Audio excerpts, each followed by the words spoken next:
Baik, bismillah. Yuk kita mulai bersih-bersih. Pikiran negatif itu pikiran apapun yang terkait dengan kondisi emosi kita yang destruktif atau tidak menyenangkan. Mungkin berhubungan dengan kemarahan, kecemasan, depresi, pesimis. Pokoknya melihat apa-apa serba negatif. Pikiran negatif itu lihat sisi buramnya sesuatu. Ini pikiran negatif. Lihat minuman gini aja, wah jangan-jangan ini diracun sama anak-anak ini. Jangan-jangan ada yang benci saya, ada yang... Ini pikiran negatif. Mau melakukan apa saja yang diambil sisi buruknya. Ini hati-hati karena kalau kita sudah habit pikiran negatif itu, apa saja kita persepsi sebagai negatif. Jangankan yang memang negatif, yang positif pun dilihat sisi negatifnya. Ada orang tidak ke masjid, wah ngaku muslim kok tidak ke masjid, dasar. Nanti ada orang ke masjid, alah itu pencitraan, alah susah. Ada orang baik dibilang pencitraan, nanti apalagi orangnya jahat beneran. Jadi pikirannya selalu negatif. Nah, negative thinking itu sebagian besar pikiran negatif itu banyak yang tentang diri kita sendiri. Misalnya, aku ini memang orang yang gagal kok. Aku ini memang orangnya mengecewakan kok. Nggak ada orang yang sayang padaku. Semuanya benci padaku. Semuanya ingin memanfaatkanku saja. Nah, ini pikiran-pikiran negatif. Nanti ada orang nolong kita, wah kamu merendahkan aku ya, emangnya aku nggak bisa sendiri. Nggak ada yang nolong marah-marah. Ini orang nggak ada yang punya empati semua.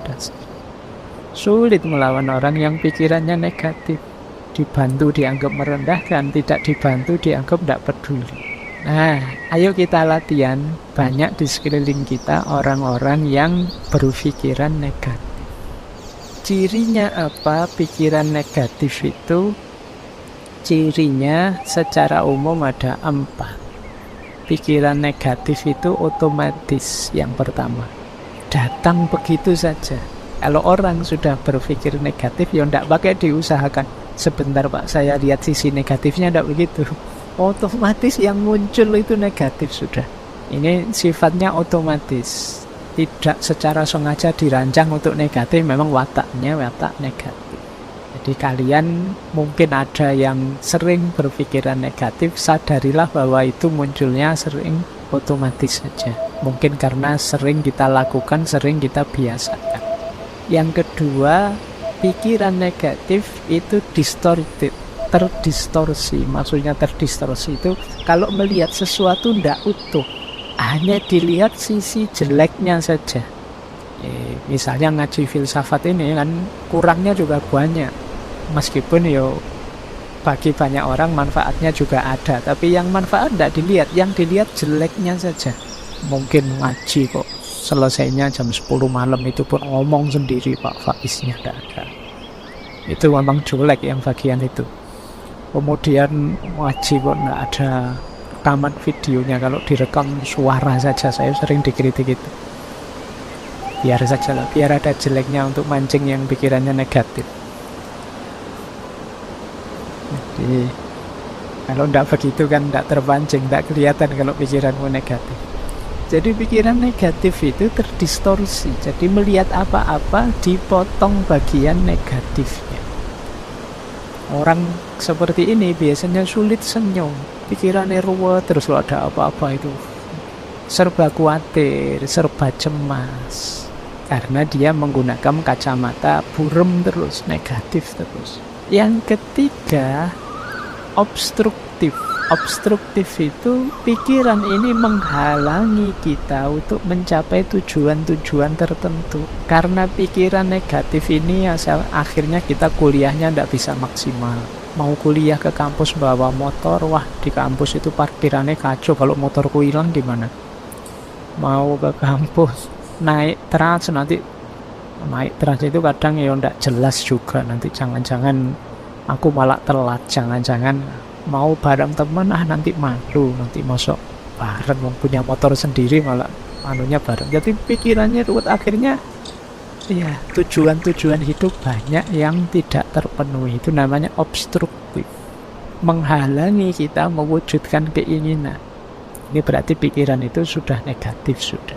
Kemudian yang terakhir, pikiran negatif itu plausible. Plausible itu masuk akal. Masuk akal menurut kita yang berpikiran negatif.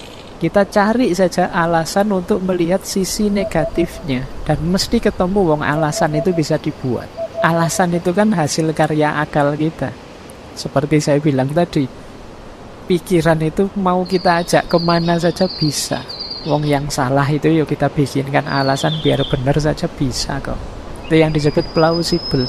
Maka pikiran negatif juga begitu, dia didukung oleh akal kita. Terus bener itu, kamu ndak usah ke kampus daripada motornya hilang. Paling dosennya ngomongnya juga gitu-gitu aja, ndak ada menarik-menariknya misalnya. Mending di YouTube saja banyak, ngapain sih? Ya, dan justifikasinya mesti ada. Mbok kamu sampai terancam DO pun dia bisa, alah kuliah itu kan ndak nomor 1. Masa depan tidak ditentukan oleh kuliah, sudahlah. Plausible. Yang buruk, yang negatif, yang jelek bisa kita carikan argumen biar tetap bagus. Ini ciri-ciri pikiran negatif. Jadi dia ini otomatis muncul, mendistorsi realitas, menghalangi keinginan-keinginan baik kita, dan kita anggap masuk akal. Padahal itu ya sebenarnya ya negatif. Ayo ya dicari, kalau ada makhluk seperti ini dalam diri kita, ayo dibersihkan. Jadi kok tiba-tiba kita melihat negatifnya sesuatu, coba tanya, ini memang negatif saja atau ada positifnya sih? Oh ada positifnya sih, cuma tadi belum sempat saya baca, tapi menurut saya yang negatif juga perlu diperhatikan. Nah, kalau ini sudah mending, sudah melihat sesuatu lebih luas, tidak sekedar melihat negatifnya saja. Nah, sekarang kita pelajari akar-akarnya ya. Agak banyak ini yang biasanya jadi sumber pikiran negatif. Saya ngasih contoh kuliah-kuliah saja ya. Saya khawatir kalau ngasih contoh yang dunia yang berbeda. Saya dunianya ya di kampus. Yang pertama, sumber pikiran negatif itu bisa jadi dari penyaringan kita. Jadi kita mengabaikan yang positif, kita saring, kita ambil yang negatif saja. Nah ini namanya menyaring. Kayak kuliah, misalnya ada mata kuliah yang kita lulus dengan nilai C+, sementara kita ingin nilai A. Terus hanya karena itu terus mikir, berarti saya itu bukan mahasiswa yang hebat. Sudah merasa negatif. Padahal mungkin hanya mata kuliah itu yang nilainya C. Tapi kita tidak melihat mata kuliah yang lain yang nilainya A. Pokoknya hanya gara-gara itu. Jadi kita saring, kita ambil yang jeleknya saja. Ini akar pikiran negatif. Orang seperti ini biasanya juga sulit mengapresiasi keberhasilan orang lain. Ada orang prestasinya 10, ada satu yang buruk, ya satu yang buruk ini yang dikejar-kejar. Ini berarti cara berpikir penyaringan. Menyaringnya diambil yang jelek-jelek saja. Ini akar yang pertama. Akar yang kedua, lahirnya pikiran negatif itu karena cara berpikir hitam putih. Kalau tidak A ya B. Jadi hidup ini ya kalau nggak gagal ya sukses. Nggak pernah kita pikir ada orang itu nggak sukses-sukses amat. Mungkin bisa kita sebut dia setengah sukses. Ya kamu nggak gagal banget ya setengah gagal atau seperempat gagal lah misalnya. Kan apa nggak bisa begitu. Kita selalu inginnya langsung kalau nggak baik ya mesti buruk. Orang itu kadang-kadang ada yang abu-abu juga. Entah baik entah buruk kita juga nggak tahu fullnya gimana. Tapi ya ada baiknya. Tapi juga ya nggak sepenuhnya baik lah manusia aja. Nah kita sulit berpikir gini, kita mikirnya selalu hitam putih. Kamu anak soleh apa anak mursal misalnya, itu kok hanya 2 itu. Woyo alternatifnya bisa banyak. Jadi kamu boleh kok bilang, Pak, saya itu anak 1/4 soleh, Pak. Jadi yang 3/4-nya masih agak mursal, tapi ya lumayan lah ada 1/4-nya. Ini kan bisa saja orang begitu. Saya itu ya kalau sholat, puasa yang wajib-wajib ya rajin, Pak. Tapi ya bohong juga masih sering. Nah, ini kan tidak bisa pure putih, tidak bisa pure hitam. Tapi orang yang berpikirnya serba hitam putih itu sering terjebak ini. Karena dia tendensinya negatif ya terus. Kalau ndak putih pasti hitam. Kalau ndak A pasti B. Ini membuat orang kemudian pikirannya jadi negatif. Yang ketiga, generalisasi berlebihan. Hanya karena melihat temannya yang satu ini datang kuliah telat, langsung dijudge, wah dasar kamu mahasiswa males.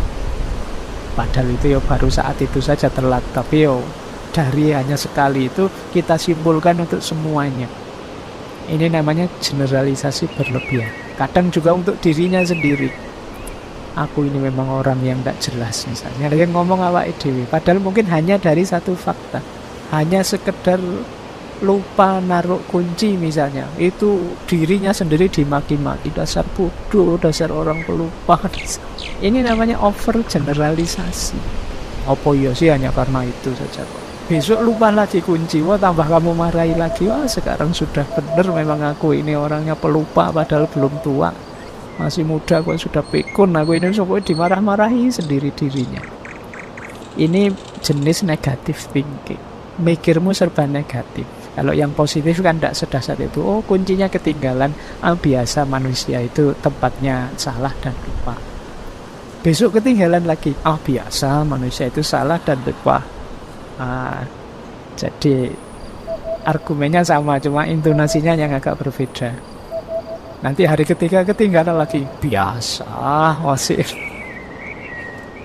rata abot bisa. Jadi biar positif, jadi tidak negatif thinking. Hati-hati, gaya berpikir ini sering menjebak kita pada cara berpikir negatif. Hanya dari satu fakta kita anggap keseluruhannya begitu. Hanya lihat satu fakta kita berpikirnya hitam putih. Kalau tidak A ya mesti B. Kalau anak ini nilainya tidak bagus ya pasti dia anak bodoh ini mesti. Padahal mungkin saja semester itu pas nilainya jelek ada peristiwa-peristiwa luar biasa yang dia tidak bisa nilainya bagus. Atau disaring, dipilih yang jeleknya saja. Terus akar pikiran negatif bisa juga karena terburu-buru menyimpulkan. Jadi biasanya ini berhubungan dengan kita menganggap kita tahu pikirannya orang lain seperti apa. Kesusu kita simpulkan. Misalnya kita dapat nilai jelek terus kita simpulkan, mesti dosen itu tidak senang padaku, sentimen itu mesti. Nah ini terburu-buru menyimpulkan. Kita menebak pikirannya orang lain terus kita simpulkan hanya dari situ saja. Jadi wah temanku ini mesti marah ini padaku, padahal mungkin saja tidak. Benci dia sekarang mungkin, pacarnya tak ambil loh misal. Padahal mungkin juga tidak, tapi kan kamu kesusu menyimpulkan begitu. Siapa tahu dia malah terima kasih pada kita. Ya kan bisa saja begitu, terima kasih ya kamu, saya sejak lama ingin melepas kok tidak tega malah kamu ambil. Kan bisa saja begitu, jangan kesusu disimpulkan sebelum kamu memang jelas faktanya. Biasanya kalau mengira-ira seperti ini memang cenderung negatif. Wah mesti dimarahi saya ini, wah mesti kecewa dia padaku, wah orang tuaku mesti tidak suka aku begini. Terus kita gelisah sendiri, padahal pulang beneran ketemu orang tua ya tidak semarah itu, tidak seperti bayangan kita. Nah, akar pikiran negatif yang lain yaitu katastrofisme. Jadi katastrof itu bencana, bahaya. Nah, ketika kita mikirnya selalu yang terburuk yang terjadi, ujiannya belum, tapi kita sudah merasa mesti semester ini jatuh nilaiku, mesti jatuh nilaiku. Nah, ini katastrofisme. Yang dibayangkan alternatif paling jeleknya. Mau ngaji filsafat sudah mikir, mesti aku tidak paham, tidak ngerti, filsafat itu berat. Sejak awal sudah nganggap berat, ya mesti aja ya. Seperti tadi kita ditentukan oleh pikiran kita, ya berat beneran akhirnya. Ini cara berpikir katastrofisik. Jadi mikirin negatif terus, yang jelek-jelek, yang berat-berat. Yo, yang terjadi yo akhirnya ya itu. Kok tidak mikir yang enak-enak saja. Alhamdulillah nilaiku jatuh, berarti ini alamat harus belajar lagi. Alhamdulillah masih diberi kesempatan untuk belajar lagi. Misalnya. Jadi ngambil sudut positifnya. Alhamdulillah uangku habis, ini berarti tidak berani macam-macam, ini tidak bisa ngopi, tidak bisa nongkrong, ngaji aja lah gratis misalnya. Loh kan, alhamdulillah kamu dapat yang bagus. Jadi mikir sudut positifnya. Coba uangku masih banyak, mikir kemana-mana, jalan-jalan di mall, jajan macam-macam, karena uangnya habis, ngaji saja, berdoa minta rezeki sama Allah. Lumayan agak dekat sama Allah. Diberi sakit juga begitu, tidak harus negative thinking. Alhamdulillah ada sakitnya, ada remnya, lumayan buat alasan tidak masuk kuliah. Jadi berpikir selalu ambil sudut positifnya. Ada juga akar pikiran negatif itu personalisasi. Personalisasi itu kita merasa bahwa kitalah yang mempengaruhi situasi. Seolah-olah kita yang bisa mempengaruhi apa yang terjadi di sekeliling kita.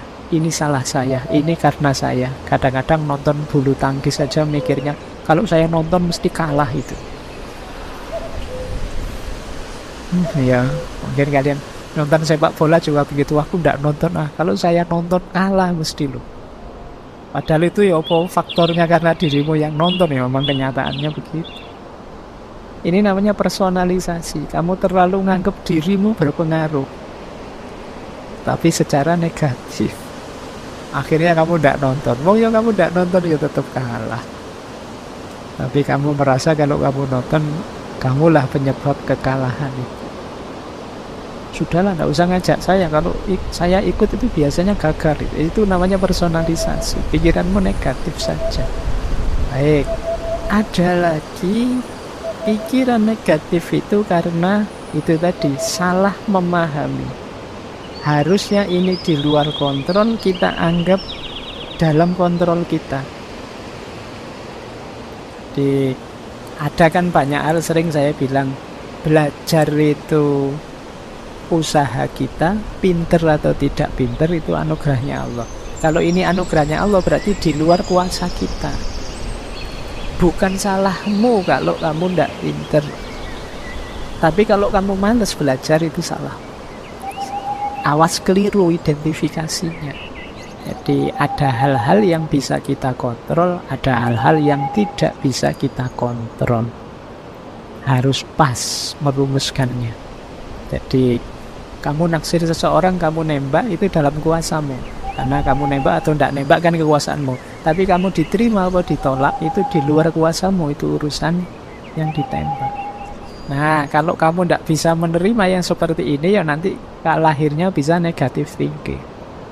Seolah-olah kamulah yang menyebabkan kamu ditolak. Mungkin kamulah yang menyebabkan kamu tidak pinter. Kamulah yang menyebabkan asal kamu tidak males, ikhtiar sudah maksimal secukupnya, ya hasilnya apapun terimalah. Karena ada hal-hal yang di luar kontrol kita. Sudah nawa itu niat mau berangkat ikut ngaji, sudah mengeluarkan motor, kok ya dilalah bensinnya habis, uang tidak ada untuk beli bensin malam hari ini, terus balik lagi.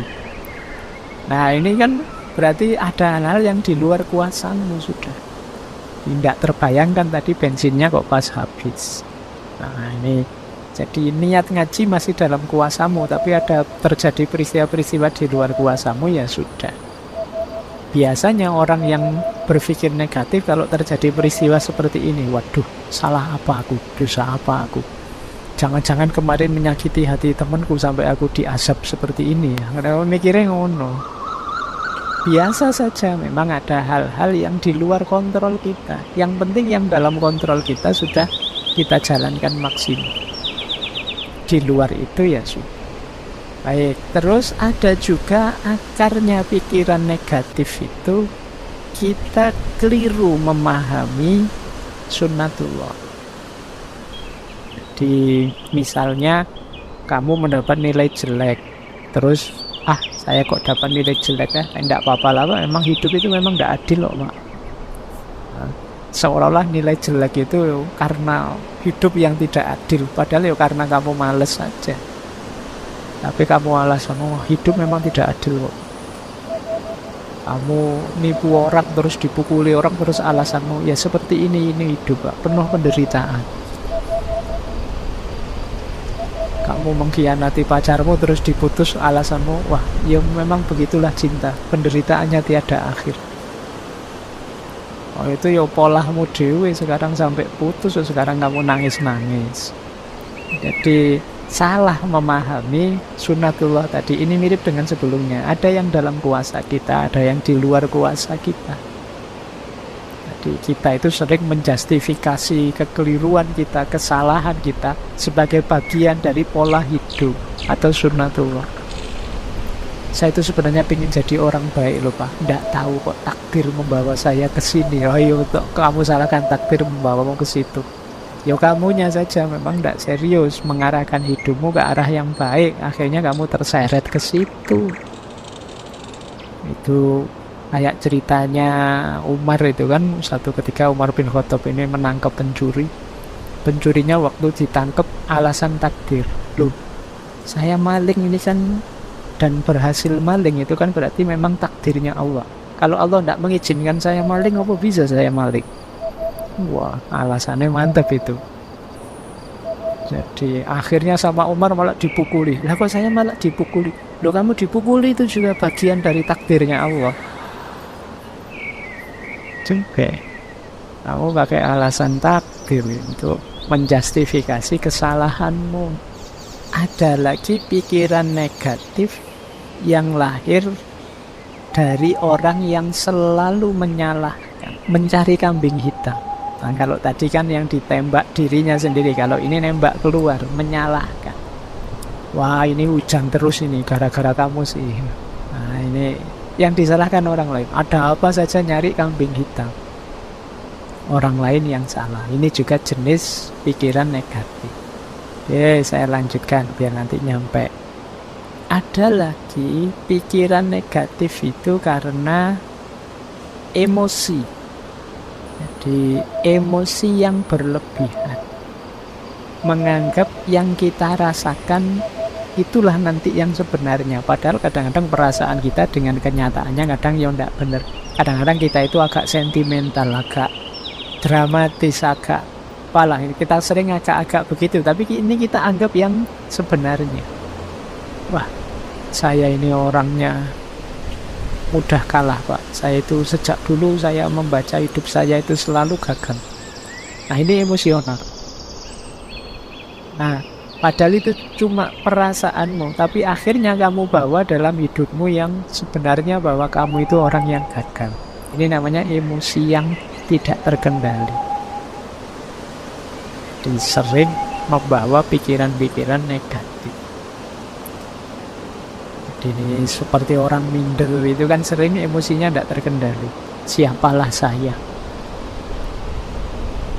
Ya bukan berarti terus jadi orang sombong, tapi biasa saja lah. Tidak usah terlalu didramatisir, tidak usah terlalu emosional. Nanti digoda temennya terus tersinggungnya banget. Temennya guyon sini baper misalnya. Karena emosinya tidak terkendali. Ini juga sering jadi pikiran negatif.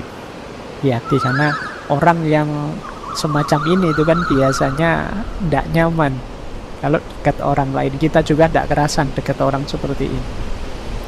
Dia kalau bergurau kelewatan, begitu dibalas tersinggung. Nah, ini emosional. Hati-hati. Ayo kita bentuk diri yang positif, tidak yang negatif. Terus ada lagi salah paham tentang perubahan. Tapi ini digantungkan pada orang lain. Ini mirip seperti kambing hitam tadi. Kalau kamu jujur sejak awal, aku tidak akan begini. Baik, ini salah paham tentang perubahan. Padahal mungkin yang harus dirubah dirimu, bukan dirinya. Tapi kamu merasa harus orang lain yang berubah, biar aku jadi lebih baik, biar aku hidupku nyaman, enak. Ini juga akar pikiran negatif. Selalu coba ketua kelasnya bukan kamu. Kelas kita ini mesti lebih sukses semuanya. Nah, ini dilempar ke orang lain yang disuruh berubah, bukan dia yang berubah. Padahal mungkin kamu juga harus berubah, jangan hanya nyuruh orang saja. Jangan hanya ngeritik orang saja, kamu juga harus berubah. Tapi biasanya di tipe pikiran negatif ini orang hanya melihat menuntut orang lain untuk berubah, bukan dirinya sendiri. Yang selanjutnya, akar pikiran negatif itu memberi label buruk pada diri sendiri maupun orang lain. Jadi kalau dalam Islam kan dilarang memberi alqab wala tanabasu bil alqab. Ini negatif. Memberi label-label, kalau kayak di medsos itu kan sampai hari ini kan masih rame. Oh, dasar apa gitu kan, itu kan memberi label buruk. Ini negatif secara psikologi, juga negatif menurut agama. Ayolah ngasih label yang baik-baik saja, jangan ngasih label yang buruk-buruk. Kalau di kita kan sering namanya bagus tapi panggilannya ganti. Kalau ada yang punya panggilan jelek ya diganti panggilan yang baik saja. Kalau sulit manggil baik-baik ya panggil sayang aja semuanya, biar enggak pakai nama-nama yang jelek. Yuk ngasih label yang enak. Kita lanjutkan. Nah, ini ada beberapa tips untuk menghadapi pikiran negatif. Yang pertama, diakui. Ngaku saja kalau saya masih negatif pikirannya, tidak apa-apa. Karena kalau tidak ngaku ya tidak ada perbaikan. Kalau tidak terima ya tidak ada cara untuk jalan keluarnya. Tapi ayo kita terima, iya Pak, saya itu masih sering berpikiran negatif. Saya itu masih sering mikirnya jelek-jelek terus. Nah, kalau sudah ngaku, ayo coba luangkan waktu mikir sebentar. Kenapa sih aku kok berpikirnya seperti ini ya? Sumbernya dari mana? Asal usulnya dulu gimana kok aku ini jadi negatif sekali? Terus coba dihitung untungnya apa sih pikiran ini untukku? Atau alasannya apa? Buktinya apa kalau pikiranku ini benar? Atau jangan-jangan hanya ketakutanku saja? Terus tanyakan juga, apa pikiranku ini sudah tidak teratasi, tidak bisa diubah? Mestinya ya bisa ya. Atau aku perlu tidak bantuan orang lain untuk mengatasi? Nah, coba dijawab pertanyaan-pertanyaan ini untuk menyingkirkan pikiran negatif. Kalau sudah tuntas menjawab, ketahuan asal-usulnya, langkah ketiga yaitu reframing. Kita frame ulang. Kalau tadi melihat sisi negatifnya, sekarang saatnya melihat sisi positifnya. Tema malam hari ini kan bersih-bersih pikiran negatif. Antara lain caranya ini. Kita akui, kita uji, dan kita bikin frame ulang yang positif. Nah, ini pikiran positifnya. Cara untuk melatih berpikir positif adalah yang pertama, ayo mengenali kelebihan-kelebihan dan keberhasilan-keberhasilan kita. Tidak ada orang itu yang hidupnya negatif terus, pasti pernah mengalami hal-hal positif. Bila perlu ditulis. Boleh teman-teman kalau ada waktu ya, bawa kertas atau buku tulisan. Kelebihanku itu apa saja sih kira-kira? 1, 2, 3, 4, 5 apa saja. Pasti ada kok kalau teman-teman. Tidak mungkin tidak ada kelebihan sama sekali. Ya kemungkinan banyak tapi tidak ketahuan saja. Kalau kalian jeli mungkin ketemu, oh ternyata saya itu orangnya begini, orangnya begitu. Coba ditulis saja. Ini membawa kita nanti pada rasa syukur. Iyalah ternyata dari sekian banyak kelebihanku hanya satu ini toh kekuranganku. Lah terus kenapa selama ini hidupku kok murung terus ya? Ini coba kalian, tidak apa-apa wis latihan nulis. Meskipun tulisannya disembunyikan untuk diri sendiri juga tidak apa-apa. Mungkin malu kalau dibaca orang lain ya tidak apa-apa. Tapi paling tidak kan melakukan muhasabah sendiri. Apa kelebihan-kelebihanku? Boleh juga capaian-capaianku. Alhamdulillah Pak, saya dulu bisa lulus TK tepat waktu. Misalnya. Loh, itu kan prestasi. Mungkin ada yang TK-nya tidak tepat waktu. Nah, jadi dan banyak capaian-capaian yang lain gitu ya. Saya selalu sukses Pak, tiap bulan menghabiskan kiriman orang tua. Wah, sedih. Alhamdulillah, barokah berarti kirimannya orang tua. Iya Pak, selalu bisa saya habiskan dengan sukses. Coba ya kamu hitung capaian-capaian, banyak lah mesti. Tenang saja, saya berhasil membuat dosen saya marah Pak. Baik, ya capaian yang baik ya. Nanti kamu tulis, biar apa? Biar yang kedua masuk. Gimana caranya kamu bisa bersyukur? Kalau kamu sulit menemukan kelebihan atau capaian hidup prestasi, tapi yang kedua ini pasti kamu ketemu. Hal-hal yang bisa disyukuri. Mudah untuk mencari hal yang bisa disyukuri. Kalau kalian sulit, bandingkan dirimu dengan orang yang situasinya lebih sulit darimu. Dan itu banyak. Mungkin kamu masih sehat lah, mungkin kamu masih hidup lah, mungkin kamu masih bisa ketawa lah, mungkin banyak hal yang bisa kamu syukuri. Nah, ini akan banyak mengubah hal yang negatif jadi positif. Terus cari circle yang positif. Cari teman yang juga positif. Kalau temanmu negatif semua, ya lama-lama kamu terpengaruh negatif. Cari teman yang enak diajak bersama-sama, yang mikirnya selalu yang baik-baik, membooster semangatmu. Kemudian pinter-pinter bikin afirmasi, self-talk yang positif. Ngomong yang baik-baik saja deh. Tidak hanya dengan orang lain, dengan dirimu juga begitu. Buang kalimat-kalimat yang merendahkan diri. Dasar aku ini orang bodoh, dasar aku ini orang tidak pinter, dasar aku ini orang malas. Sudahlah, ganti kalimat yang lebih positif. Daripada kamu marah misalnya, dasar aku orang malas, ganti kata dengan yang lebih positif. Ternyata aku ini orangnya penggemar rebahan. Ya tidak apa-apa kan, bukan kalimat yang negatif. Ternyata aku orang ini yang pintar menikmati waktu luang misalnya. Ya nama lainnya males. Baik, jadi ini cari self-talk yang lebih positif. Biar pikiranmu juga positif. Jaga kesehatan tentu saja ya. Kalau kamu tidak sehat ya pingin sepositif apapun ya berat. Tapi kalau kamu sehat lebih mudah. Relax, humor. Hidup jangan kenceng terus, kaku terus. Ya ada guyonnya sedikit-sedikit, tapi juga jangan guyon terus. Relax saja, santai, nikmati, mengalir saja. Hidup itu mengalir saja, mesti ada humornya, banyak yang lucu. Hidup jadi tidak lucu karena kamu serius terus, kamu pegang terus dengan keras. Biarkan saja kamu nikmati setiap prosesnya, mesti beragam. Ada seriusnya, ada lucunya, ada. Hidup itu begitu karakternya. Kok hidup itu seragam? Kok ini rasanya humor terus, Pak? Ada yang tidak beres. Kamu berlebihan di situ. Atau kok serius terus, Pak? Ada yang tidak beres. Kamu ada yang berlebihan pasti. Secara natural hidup itu pasti ya ada naik, ada turun, ada serius, ada humor. Terus banyak belajar hal baru. Ya, banyaklah belajar tentang yang baru-baru. Yang baru ini menarik. Biar kamu tidak sibuk dengan pikiran-pikiran lama yang negatif. Nah, jadi setelah dibersihkan tadi, diisi dengan yang positif. Memulainya dengan hal-hal ini. Nah, ada teori yang menarik. Ayo belajar dari positivitasnya anak kecil. Anak kecil itu berpikirnya sangat positif. Anak kecil itu dia ingin tahu apa saja, ingin mencoba apa saja, melakukan hal-hal yang pintar, kadang-kadang juga hal-hal yang konyol. Mereka juga bertengkar dengan temannya, tapi terus rukun lagi. Mereka jatuh, ya bangun lagi.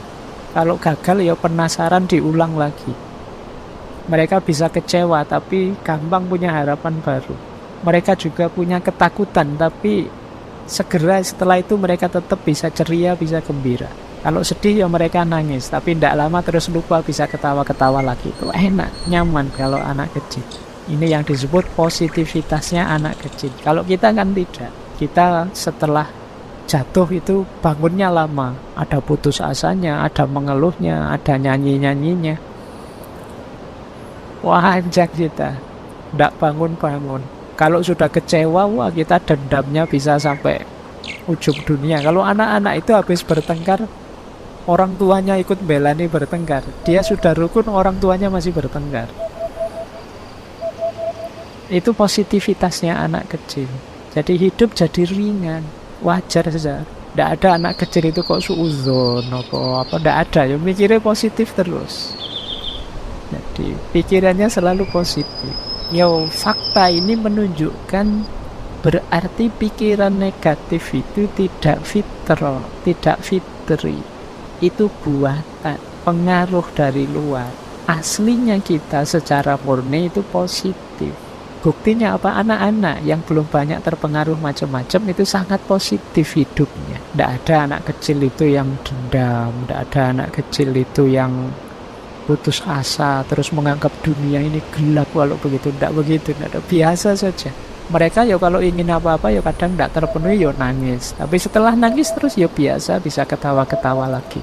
Ini namanya belajar positivitas dari anak kecil. Jadi itu tadi ya teman-teman, babak pertama kita belajar bagaimana caranya mengatasi negative thinking. Sekarang kita masuk ke sini, overthinking. Ini banyak sekali di antara kita.